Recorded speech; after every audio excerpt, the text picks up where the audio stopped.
Bom dia a todos. Bom dia. Obrigado pelo convite. Eu quero começar parafraseando aí a Juliana, a filha do Flávio Furlan, que disse que mais importante do que a velocidade é a direção. E nessa direção certa é importante que a gente consiga visualizar possíveis interferências do ambiente, tomando um abraço para a Juliana, pela sua frase, né?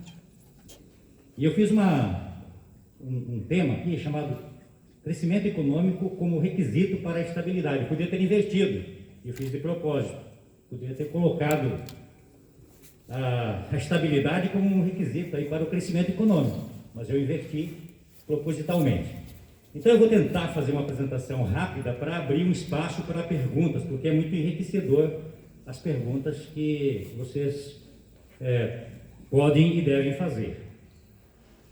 Não sou estranho ao ambiente, eu já fui da Cassiopar há 30 anos atrás, fui presidente da Associação Comercial de Marechal Cândido Rondon em 1992, 93, e estou aqui então para colaborar com vocês. Se possível, ainda no final, vamos falar um pouquinho sobre a questão da necessidade das reformas e dessa questão do ambiente político, como isso pode interferir.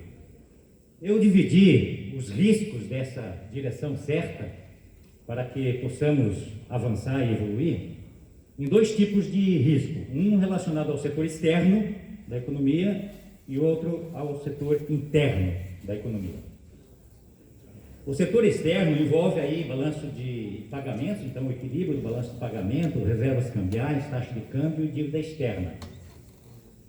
E tem alguns indicadores que são síntese, que são avaliados pelos investidores para ver se um país está no caminho certo ou não.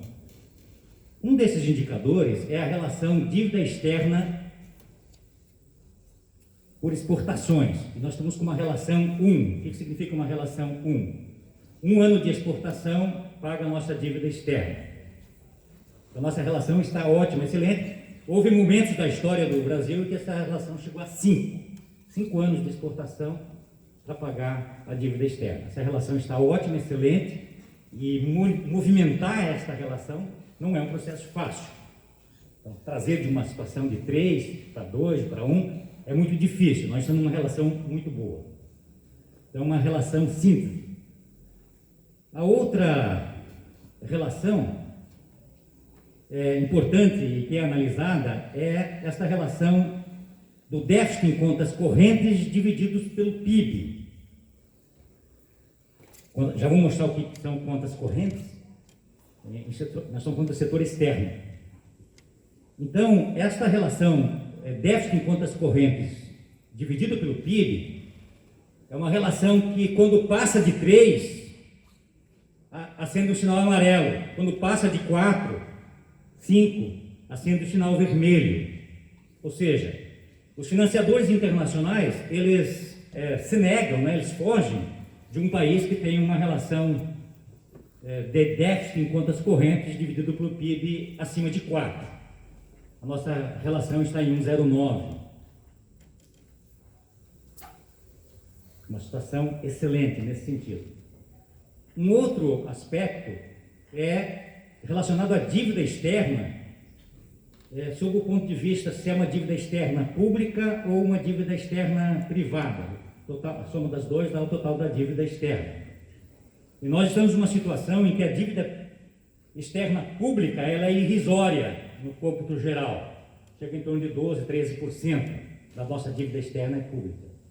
O restante toda ela é privada. E dentro dessas dívidas externa pública, grande parte são para financiar projetos de municípios, projetos de Estado, são projetos do BID, dinheiro de fontes institucionais que são de longo prazo e que são ótimas com juro barato e prazo longo. Então, já tivemos momentos aí que o total da dívida externa era pública, principalmente lá na moratória de 1987, quando mesmo as dívidas privadas transformaram-se em dívidas públicas. Um outro indicador importante é a questão da taxa de câmbio. A taxa de câmbio é um preço. E esse preço ele é extremamente relevante, e nós já vamos falar um pouquinho mais sobre isso, no processo. E como ele é um preço relevante, muitos países tentam controlar isso, fazer uma taxa de câmbio administrada, fixa, controlada, etc. Isso é um desastre. E o Brasil, por forças de contingência, lá no início do ano de 1999, foi utilizado, nós gastamos todas as nossas reservas para reeleger Fernando Henrique Cardoso em 1998, tivemos que buscar socorro ao FMI no final de 1998, início de 1999, e fomos, por termos dizimado as nossas reservas cambiais, nós, além do empréstimo com o FMI, nós tivemos que implantar o câmbio flutuante. E havia muito medo de implantar um câmbio flutuante por conta do período anterior de inflação, dos anos 80, do início dos anos 90. Mas temos hoje 22 anos de câmbio flutuante, e eu espero que ele fique aí por mais 100 anos. O câmbio flutuante resolve rápido qualquer tipo de problema de desajuste externo, como corrigir do câmbio, para cima ou para baixo. Então, o câmbio flutuante é importante e é muito importante termos uma taxa de câmbio competitiva. No início do ano passado, a taxa de câmbio era 4,02 e ontem fechou a 5,24. Tem efeitos colaterais? Tem. Claro que tem. 4,02 e 5,22 aí no dia 10, ontem eu verifiquei, fechou em 5,24, ou seja, uma taxa 30% maior do que era no início do ano passado. E apesar dos efeitos colaterais, eu posso dizer que foi essa taxa de câmbio flutuante e uma taxa de câmbio competitiva que nos permitiu atravessarmos 2020 com uma queda da economia de menos 4%, 4 alguma coisa, quando a previsão do próprio FMI é que nós cairíamos 10% do PIB no ano passado. Então foi a saída pela taxa de câmbio que nos conseguiu nos fez atravessar 2020 de uma forma razoavelmente menos traumática. Esses dois fatores, externo e interno, eles se interligam. E o mecanismo de interligação está aí nessa fórmula do PIB. PIB é a soma aí do consumo privado, mais o investimento privado, mais os gastos do governo, mais uma economia aberta, exportação menos importação. X exportação, o M é importação. A diferença desses dois é o saldo da balança comercial. Saldo da balança comercial que este ano deve fechar em 70 bilhões de dólares. 70 bilhões de dólares. Temos uma corrente de comércio de 510 bilhões de dólares, que é a soma aí das exportações, que esse ano devem chegar em 307 bilhões de dólares, com as importações que esse ano devem chegar a 202, é a previsão mais recente dessa semana, deve chegar em 202 bilhões de dólares. A soma dos dois dá a corrente de comércio, que representa hoje mais de 30% de abertura comercial do Brasil em relação ao mundo, é um mecanismo também de análise dessa abertura. Então, inicialmente, como pano de fundo, eu já vou voltar à questão do setor externo, mas há essa interligação. Para que o PIB cresça, nós precisamos, veja que há um motorzinho ali chamado exportação menos importação, está separado, mas os dois são importantes, a corrente de comércio é importante, por conta de tudo que significa em termos de importação de máquinas, equipamentos, matérias-primas, para fazer com que a economia cresça. Então, o saldo comercial é uma síntese, mas, na verdade, tanto as exportações são importantes quanto as importações são importantes, e o câmbio competitivo faz parte desse processo. E eles compõem o PIB. Então, se nós queremos falar em crescimento econômico, nós precisamos ficar de olho nessa questão externa. Eu vou voltar para a questão externa para mostrar que, na verdade, nós não temos problemas com a questão externa. Já mostrei alguns indicadores, evidenciando aí que nós não temos problema. O século XX ficou conhecido no Brasil como um período de voo da galinha, né? O Brasil começava a crescer e voo curto, né? Começava a crescer e logo tinha que interromper esse processo de crescimento. E isso se devia basicamente a problemas do setor externo. E uma das explicações para esse problema no setor externo era o que se chamava de tendência secular das commodities. E o que era essa tendência secular das commodities?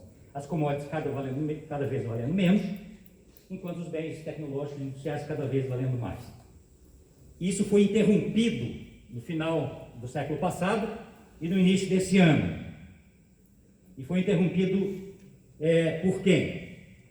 Pela China. A China adentrou ao mercado e mudou este patamar, e nós temos aí 2 décadas, e entrando pela terceira década com preços, com um preço de commodities extremamente vantajosos para países exportadores de commodities, e o Brasil é um deles. Então, desculpa, deixa eu voltar aqui. Então, a China interrompeu esse processo, já são mais de 2 décadas. Nós já vamos ver a questão do acúmulo de reservas internacionais, como isso foi propiciado por conta desse acúmulo de reservas. E aí, então, vou tentar mostrar que o setor externo, de fato, não é um problema, e é um cenário importante para um período de investimento aí de 5, 10, 15, 20 anos que vocês precisam ter essa visão aí de médio e longo prazo para fazer os investimentos. No setor interno, nós temos problemas.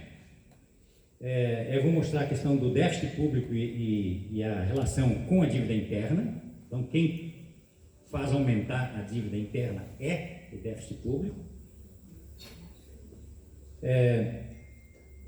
Esse aumento da dívida pública, ele se deu aí nos últimos anos, principalmente por conta do déficit público primário ou dos juros sobre o estoque, mas também nos últimos 20 anos se deu aí por compra de divisas.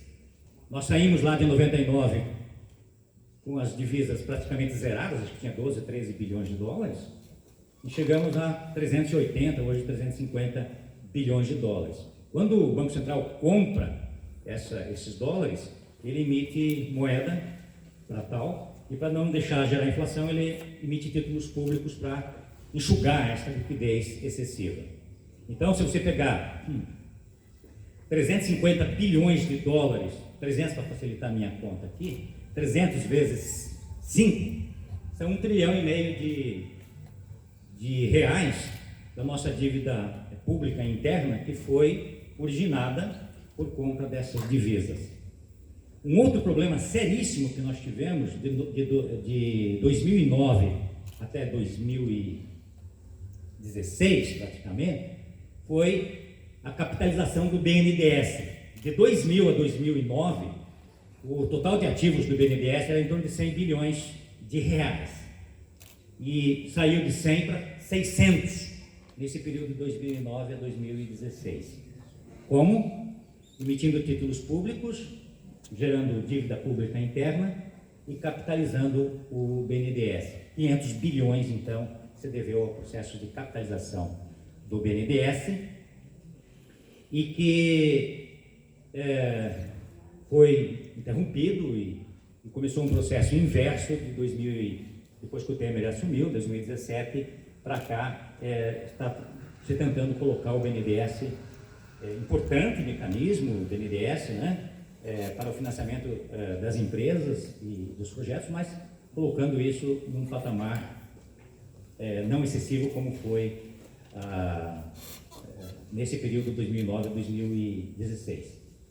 Uma outra relação importante, talvez aqui, é essa variável-chave de risco para o ambiente para os próximos 5, 10 anos, que é a relação dívida interna, bruta e líquida, sobre o PIB.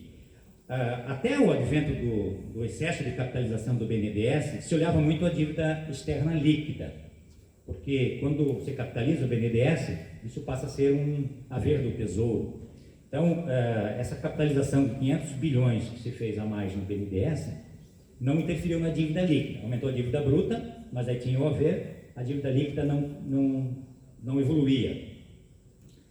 Quanto à dívida bruta, Mas logo no início, os investidores nacionais e internacionais começaram a abandonar a dívida interna líquida e começaram a olhar o indicador da dívida externa bruta. Na dívida externa líquida, então, se descontam os haveres da União, aí, não só do BNDES, mas também estados e municípios. Então, essa é uma variável-chave que passou a ser olhada e acompanhada sob o ponto de vista do risco. Então, aqui eu disse que ia mostrar para vocês a questão do saldo em contas correntes. O saldo em contas correntes é uma soma da balança comercial com a balança de serviço com as transferências unilaterais. Nós somos historicamente superavitários na balança comercial, este ano 70 bilhões, e somos historicamente deficitários na balança de serviço, que consome praticamente todo o que nós geramos de superávit na balança comercial. O que é essa balança de serviço? Então entra aí nessa balança de serviço, entra dólares pelo recebimento de lucros, juros, royalties, fretes, turismo estrangeiro no país. E sai dinheiro dali com juros, royalties, fretes, turismo no estrangeiro, remessa de lucros, e eu não coloquei aí aluguéis. Eu estava dando uma olhada essa semana aí, aluguéis, eu fiquei assustado com o valor de aluguéis que nós pagamos em dólares, né? Aí fui ver o que era, são principalmente as plataformas da Petrobras e tal, que são alugadas lá de fora. Então, o saldo em contas correntes está num nível ótimo, 1,06 para 2021, 1,06. Então, veja aqui isso aqui está em bilhões de dólares à esquerda e em percentual do PIB à direita. Então, o nível é excelente, 1% excelente, facilmente financiável pelo balanço de capitais.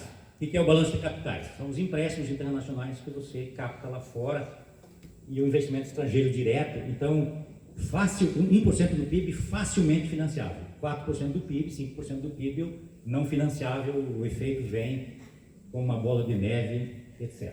A soma do saldo em contas correntes, 1%, ótimo, financiável, e da balança de capitais, dá o balanço de pagamentos, que tende sempre a ser equilibrado.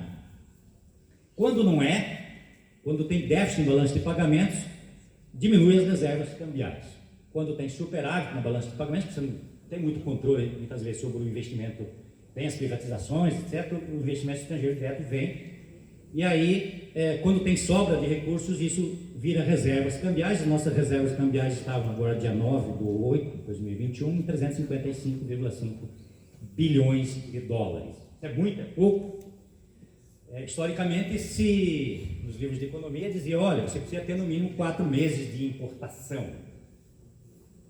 O ideal seria 6, 8. Se nós olharmos no anterior aqui, as nossas importações estão em 200 bilhões no ano, isso dá 17, 18 bilhões, põe 20, estou dando 20, não dá 20, mas põe 4 vezes 20, 80 bilhões, 100, 120. Então, claro que eram outras épocas, mas 355 é um colchão de liquidez internacional fantástico que nos permite, para os próximos 10 anos, estar realmente tranquilos, 10 ou 20 anos, estar numa situação extremamente tranquila. Câmbio flutuante e reservas cambiais. Então, são 2 fatores importantes. É claro que não podemos brigar com a China, que hoje é nosso maior parceiro comercial e tal. Então, dívida externa, às vezes o total da dívida externa é apresentado como um número grande, 630 bilhões. Não olhem isso, tá? Olhem lá o 298, 300 bilhões, porque as operações de intercompanhias, 250 bilhões, elas sempre existiram e sempre existirão. Significa o seguinte, que uma multinacional capta dinheiro lá no Japão, capta dinheiro lá num outro país e financia um projeto interno aqui, na forma de empréstimo para a filial. Então, não se preocupe muito com isso. E tem lá um outro item também chamado títulos, são 82 bilhões aqui, que são dívida interna que é financiada por não residentes, por estrangeiros. Então, em tese, pela contabilidade nacional, aí se coloca isso como dívida externa também. Mas a dívida externa que realmente conta é aquela ali, 298, 494, que dá um ano das nossas exportações, que estão previstas em 300 bilhões. Então, em síntese, diferentemente dos últimos séculos, não temos problemas com o equilíbrio externo. Durante todo o século XIX, durante todo o século XX, nós tínhamos esse problema. Nós não o temos agora. Isso é o que nos diferencia, por exemplo, da Argentina. Somente medidas econômicas erradas durante 10 anos seguidos poderiam criar problema nessa área externa. O que nós teríamos que evitar, então? Nós teríamos que evitar processos de valorização excessiva do real. Todo mundo gostaria que o dólar viesse para 5, viesse para 4,50. Então, isso permitiria ter matérias-primas mais baratas, combustível, custos, etc. Mas, de outro lado, afetaria os nossos exportadores, principalmente do agronegócio. Aí, então, a questão das previsões desse indicador-chave aí para o equilíbrio ou desequilíbrio interno. Então, o principal item de verificação do mercado 2011 a 2021 é a solvabilidade da dívida pública interna do Brasil. Esse daqui é um indicador, então, da dívida pública bruta em relação ao PIB, e aqui nós temos 3 cenários. Feito aí no final do ano passado, 3 cenários para os próximos 10 anos, até 2030. No cenário negativo, essa dívida sobe lá em 2030 para 176% do PIB.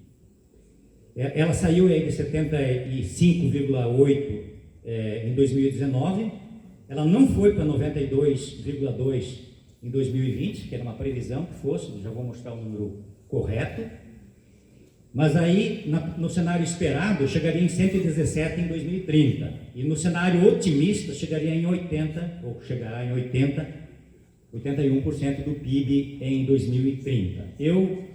Olhando os números recentes de 2020 e 2021, nós estamos nesse cenário positivo dessa linha de estabilidade desta relação dívida pública sobre PIB. Já vou mostrar por que nós conseguimos isso. Então, aqui são essas previsões, né? Lá em cima, a previsão do PIB.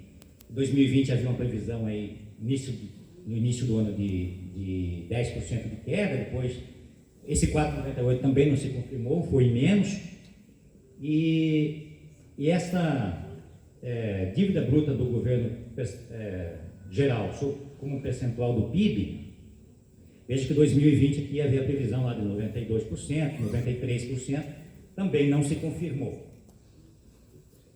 Muito bem, então nós temos uma dívida externa amplamente fácil de ser gerenciada, pouco representativa em cima dos índices que são analisados e comparados os países, relacionado à exportação, relacionado a déficit em contas correntes sobre o PIB, prazo da dívida e reservas cambiais. São os 4 indicadores, nós estamos muito bem, obrigado, e devemos continuar assim pelos próximos 10 a 15 ou 20 anos, então fiquem tranquilos em relação aos investimentos, em relação a essa questão. Mas com relação à dívida interna, a pergunta que você faz é qual é o custo de rolagem dessa dívida interna. Então nós temos aqui 3 linhas. A linha do azul mais claro aqui é o custo médio de financiamento da dívida. A linha mais de baixo aqui é a Selic. Veja que ela, aqui no dado do ano passado, aqui estava em 2%, hoje está em 5,25%. E o que puxou para baixo esse custo, que é o custo médio da oferta pública, aí que está no meio, é esse período de Selic, taxa Selic baixa, que agora já está em 5,25%. Então, pegando aí um custo aí de 5%, ou pegando lá 7,36%, então veja, a taxa está subindo. E teve momentos que ela esteve, olha aqui, teve momentos aqui em 2015, 2016, que estava lá em 14%, a Selic em 14%. Então quem paga esse juro? Nós pagamos. Nós, enquanto sociedade, nós pagamos. É um mecanismo de evitar que a inflação saia do controle? Alguém falou de meio grávida aqui hoje de manhã, numa das palestras. Aqui também, inflação, o que é uma pequena inflação? É uma pequena gravidez. Então, se você não tomar cuidado, ela de fato, ela cresce. Então, quando a taxa de juros foi a 14%, todo mundo chiou.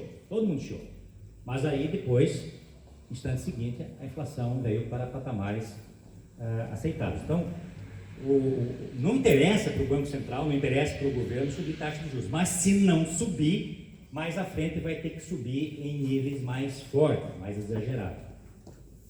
Então, não é só a Selic que financia a dívida pública, tem títulos em moeda estrangeira, tem títulos indexados à inflação, mas o custo médio é algo que tem que ser considerado. Aí eu fiz um quadrinho aqui, só para a gente finalizar, depois para abrir para perguntas. Eu quero finalizar também com a questão das reformas. Mas vamos lá. PIB 2020, 7,4 trilhões de reais, tá? Reais. PIB 2020, 7,4 trilhões de reais. Inflação, que eu acho que vai fechar 2021. Acho com base não do achismo meu, mas o que ocorreu até agora, 4,88, mais as previsões de inflação até final do ano, pela Ambima principalmente, 6,56. Nós vamos chegar com o PIB 2020 corrigido para 31 de dezembro de 2021 em 7.885. Previsão de crescimento real da economia para 2021, 5,3%. Nós estamos saindo de um patamar de marasmo em termos de crescimento econômico das últimas 3 décadas para um patamar, claro, 2020 foi muito ruim e tal, então o ideal é que continuasse acima de 5,3%, mas a previsão de crescimento real para 2021 é 5,3%, o que elevará o PIB em reais para 8.313.000. Pouco se fala do PIB nominal, estou falando aqui do PIB nominal. Você fala do PIB real, 5,3%, é o que realmente conta. Isto é que é geração de riqueza. Porém, para o item que eu chamo de o principal risco para a economia brasileira, aí, que é a questão da solvabilidade da dívida pública interna, e o indicador síntese é a relação sobre o PIB, quanto maior o PIB nominal, melhor para esta relação.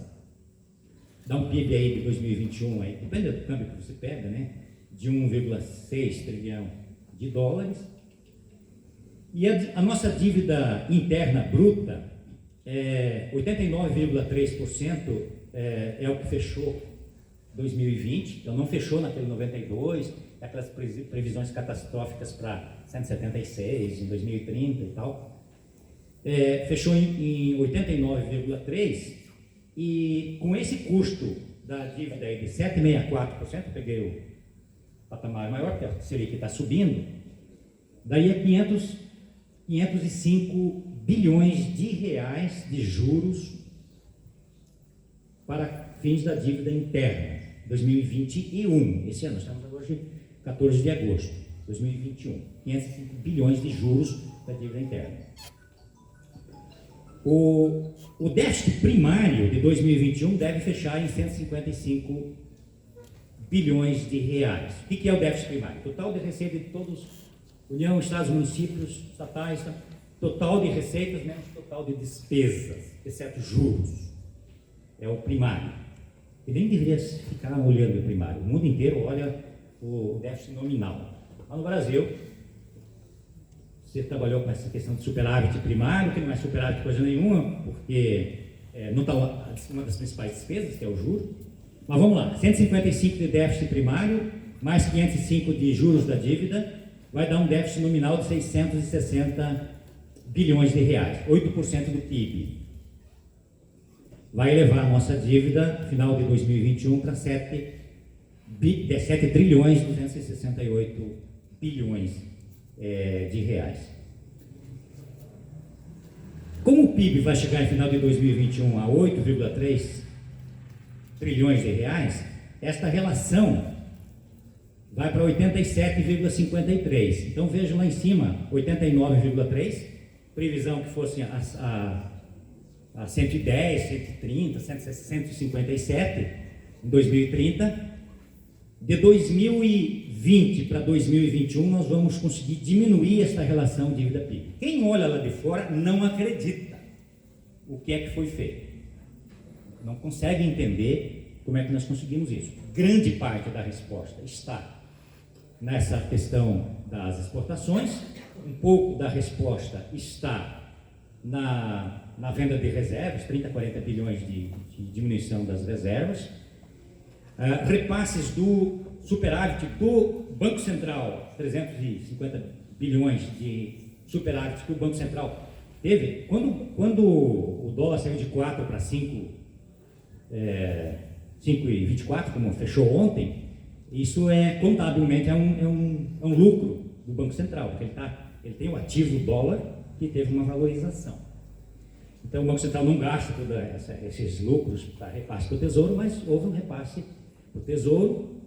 As privatizações, então a soma das privatizações, a devolução de recursos do BNDES para o Tesouro, essa transferência do Banco Central para o Tesouro, a diminuição, embora pequena, das reservas internacionais, o superávit comercial também, etc., está permitindo que essa relação dívida-PIB, que a previsão está em 100 e poucos por cento já em 2021, não ocorra. Então, nós conseguimos, com o orçamento de guerra em 2020, que é um orçamento de guerra, você estabeleceu um orçamento para a pandemia para deixar essas despesas lá no ano 2020, para não reproduzirem, para que estados e municípios não reproduzam este gasto ao longo do tempo, senão vira inflação. Então, sei que o tempo está curto aqui, então soluções. O que seria o ideal? Né? Zerar o déficit primário, aqueles 155 bilhões, talvez nós tivéssemos conseguido fazer isso em 2021, não fosse a pandemia. Lembro que o déficit no ano passado foi 800, só o orçamento de guerra foi 180 bilhões de reais. Então a tendência seria realmente, quem olha lá de fora, não é possível que o país fez o que fez em termos de enfrentamento da pandemia, em termos de suporte social, e não deixou de gringolar essa questão da solvabilidade da dívida interna. Mas o ideal seria zerar o déficit primário e passar um superávit de 2% do PIB, como nós tínhamos lá no governo Fernando Henrique, principalmente no segundo governo Fernando Henrique. Isso implica um ajuste de 321 bilhões de reais. Muito bem. Mas isso seria o ideal, né? Enquanto não tem o ideal, se a dívida aumenta em 8% do PIB, o PIB nominal também deve subir 8%. Seja por aumento real, que é o ideal, ou por inflação. O que eu quero dizer com isso? Quando o crescimento real não acontece, a inflação faz o trabalho sujo do ajuste. Nesse ano de 2021, nós estamos tendo uma combinação aí, então, de uma inflação de 6,50%,